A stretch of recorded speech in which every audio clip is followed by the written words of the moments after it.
Ces chauves-souris se sont égarées et des citoyens les ont trouvées et portées au refuge du zoo de Granby.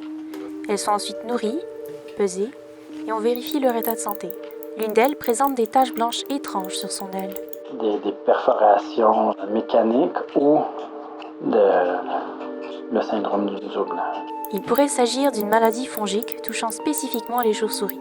Donc, ça va faire l'espèce de mousse blanche et ça va être très proéminent au niveau du museau et des oreilles.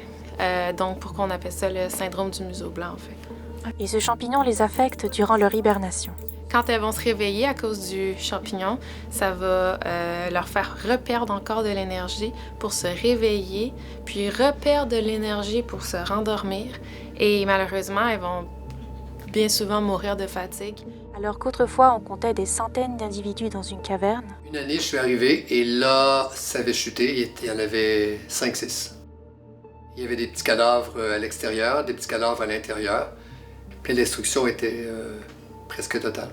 En plus d'éviter de visiter les cavernes l'hiver, les spéléologues s'assurent de laver leur équipement. Vu que les spores du champignon sont microscopiques, il faut absolument l'ébouillanter ou le traiter chimiquement pour les éliminer complètement.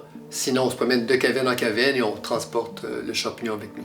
Protéger les chauves-souris, c'est aussi un travail d'entraide avec les citoyens. Parce que les chauves-souris, on peut rapidement leur donner des mauvaises intentions parce qu'elles bougent vite, elles peuvent crier, donc elles peuvent causer une peur naturelle chez certaines personnes. Mais en bout de ligne, c'est très important d'en prendre soin parce qu'elles nous rendent de fiers services au niveau écologique.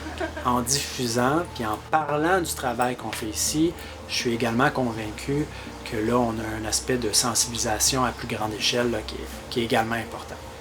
Theodora Stan, pour l'Université de Montréal.